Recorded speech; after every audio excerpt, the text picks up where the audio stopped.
Everyone welcome, good morning.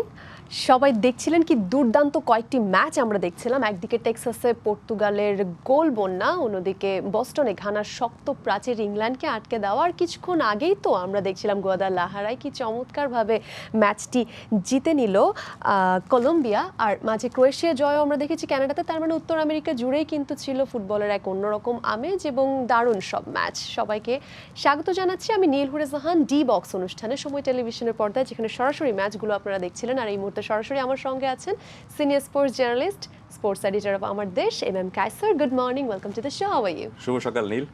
You are very happy মনে হচ্ছে, because finally CR7 is back.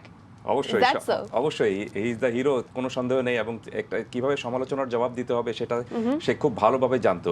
দেখুন, একটা এই বিশ্বকাপ খেলতে এসেছিলেন তিনি তখন তাকে কিন্তু আপনার বলা হচ্ছিল যে তিনি খুব সম্ভবত গোল্ডেন বুটের দাবিদার হবেন। আপনি মেসি, এমবাপ্পে, হালান্ড, এদের সাথে হ্যারি কেন, এদের সাথে তিনি হয়তো একটা তুলনায় যাবেন। কিন্তু প্রথম ম্যাচে তিনি তার একদম নিষ্প্রভ পারফরমেন্সের পর প্রচুর সমালোচনা হয়েছে, মিডিয়ায় হয়েছে, আপনার সোশ্যাল মিডিয়ায় হয়েছে, তার দল থেকে এই সমালোচনাটা হয়েছে, গ্যালারি থেকে সমালোচনা হয়েছে। সবকিছু মিলে বলা হচ্ছিল যে 40 বছর বয়স হয়ে গিয়েছে রোনালদো, বোধহয় আর 41 বছর, আমি একটু কম বলেছি। হ্যাঁ, রোনালদো হয়তো আর বোধহয় আপনার এই দলের সঙ্গে যান না, সেই ধার হয়তো নেই, আর এই দলের সঙ্গে সম্ভবত যান না। এবং গোল কয়েকটা মিসও করেছিলেন। তো সেই ম্যাচটা তার একেবারে পুরোপুরি নিষ্প্রভ একটা ম্যাচ হয়েছিল। জবাব দেওয়ার অনেক কিছু ছিল, বাট তিনি যেভাবে যে কায়দায় জবাব দিয়েছেন তাকে বলা যেতে পারে যে he is back with a bang.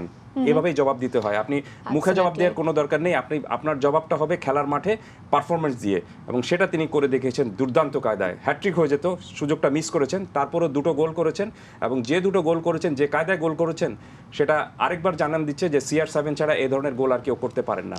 So এভাবেও ফিরে আসা যায়, সেটা তিনি জানিয়েছেন। রাইট, এবং এই ব্রেসের মাধ্যমে কিন্তু তিনি আরও একটি রেকর্ড নিজের করে নিলেন, যেই রেকর্ডটি শুধুমাত্র ক্রিস্টিয়ানো রোনালদোরই আছে। 2006 থেকে 2026 টানা 6টি বিশ্বকাপ খেলেছেন এবং টানা 6টি বিশ্বকাপেই তিনি গোল পেয়েছেন। এই রেকর্ডটি কিন্তু এখন পর্যন্ত কেউ ছুঁতে পারেননি। Right, he is the only man in the earth to make it. First man, not just only first man এখন পর্যন্ত যিনি, এরপর যারা হবে they will be second, third. Right, যে টানা 6টা ম্যাচে 6টা বিশ্বকাপ খেলার কিন্তু জাতা বিষয় না। আপনি 6টা বিশ্বকাপ মানে আপনাকে 24 বছর কিন্তু ফিট থাকতে হবে। তার চেয়েও বড় বিষয়টা হলো যে প্রত্যেকটা ম্যাচে ইভেন্টে যখন আপনি গোল করবেন, তখন এক ধরনের আত্মবিশ্বাস, এক ধরনের কিন্তু আপনার মর্যাদাবোধ, সবকিছু কিন্তু চলে আসে, একটা হিরোইজম চলে আসে। কিন্তু তার মধ্যেও সেই জিনিসটা রয়েছে, এবং তিনি যে ধারাবাহিকভাবে পারফরমেন্স করতে পারেন সেটা জাস্ট একটু প্রমাণ করতে পেরেছেন। এবং এই গোল করে তিনি তার স্বদেশী যে ইসুবিও, যিনি গ্রেট ফুটবলার ছিলেন পর্তুগালের, তাকেও তিনি কিন্তু টপকে গিয়েছেন। বিশ্বকাপে সবচেয়ে বেশি গোল এখন তার, 10টি গোল হয়ে গিয়েছে তার, পর্তুগালের হয়ে সবচেয়ে বেশি 10 গোল তার। এবং এই বিশ্বকাপে তিনি যে ফর্মে ফিরেছেন এবং যেভাবে খেলেছেন, তাতে সামনের সময় পর্তুগালকে নিয়ে অনেক চিন্তাভাবনা করা হচ্ছে, বা বলা হচ্ছে যে পর্তুগালের এই দলটা সবচেয়ে মেধাবী দল হিসেবে বলা হচ্ছে। পর্তুগালের যে মিডফিল্ড যেটা রয়েছে, দুর্দান্ত মিডফিল্ড রয়েছে, এই দলটা অনেক দূর যেতে পারে। তো এই দলটা অনেক দূর যদি যেতে হয় তাদেরকে, তাহলে রোনালদোকে এরকমভাবে ফুটবল খেলতে হবে। রাইট, অ্যাটলিস্ট এই ওয়ার্ল্ড কাপে রোনালদোকে ঠিক এভাবে আসলে তার ভক্তরা কিংবা ফুটবল প্রেমীরা দেখতেই চায়। কখনো গোল পাওয়া, গোল মিস করা, গোল করা, it's part of the game. তবে প্রথম ম্যাচেই রোনালদোর একেবারে গোল না পাওয়া বা দু একটি সেকেন্ড হাফে মিস করার পর যেভাবে সমালোচনা হয়েছিল, সেটির পরে আসলে আপনি যেটি বলছিলেন যে একটা মুখ্যম জবাবই তিনি দিয়েছেন। এছাড়া আরও বেশ কয়েকটি গোল কিন্তু আসলে মিস হয়েছে। সেক্ষেত্রে আমরা আরও একটি হ্যাট্রিক দেখতে পেতাম রোনালদোর কাছ থেকে, যেটি সবাই বলছিল, ইভেন কমেন্টেটরদের কাছ থেকে আমরা বারবার শুনছিলাম যে দে আর এক্সপেক্টিং। কোনো সন্দেহ নেই। এবং সবচেয়ে বড় বিষয়টা হলো যে রোনালদো যে প্রথম ম্যাচে শুধু গোল মিস করেছিলেন তা না, তার বিরুদ্ধে এক ধরনের সমালোচনা উঠেছিল যে তিনি বোধহয় টিম ম্যান না, নিজে গোল করতে চান। But I would like to say এই সমালোচনাটা কিন্তু দুদিক থেকে হয়েছে। আই মিন, কেউ বলেছে যে রোনালদো টিম প্লেয়ার হয়ে খেলছে না, সে একার কথা ভাবছে বলেই হি শুড কুইট বিকজ তিনি পারছেন না।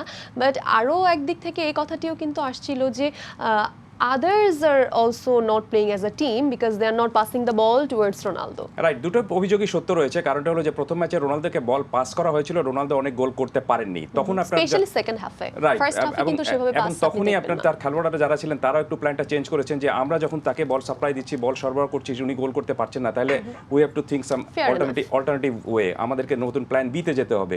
সেই প্ল্যান বিটা তারা সেখানে নিয়েছিল, দেখেই রোনালদোকে বল পাস হচ্ছে না, এই ধরনের একটা অভিযোগ উঠেছিল। তবে সব অভিযোগ কিন্তু রোনালদো কাটিয়ে উঠেছেন পরের ম্যাচে। এই যে গত রাতে যে ম্যাচটা খেলেছেন, আপনি দেখুন তিনি গোল করেছেন এবং সেই সঙ্গে তিনি কিন্তু টিম ম্যান হিসেবে পরিচয়টা দিয়েছেন। এক্স্যাক্টলি, এবং সবার মধ্যে কিন্তু আমরা আসলে সামটাইমস আমরা হয়তো বলি অনেক কিছু, এবং মিডিয়া আর আমরাও হয়তো অনেক কিছু অনেকভাবেই দেখি, হয়তো যতটুকু সত্য তার চাইতে জিনিসটা আরো বেশি অন্যরকম মনে হয়। যেমন মানে রাতের খেলায় কিন্তু আমরা দেখেছি যে টিমের বন্ডিংটাও দেখেছি, এবং actually they have that player speed, সেটাও দেখেছি। রোনালদোর গোল নিয়ে বলছিলাম, তবে সেই সাথে 5টি গোলের কথা কিন্তু ভুলে গেলে চলবে না।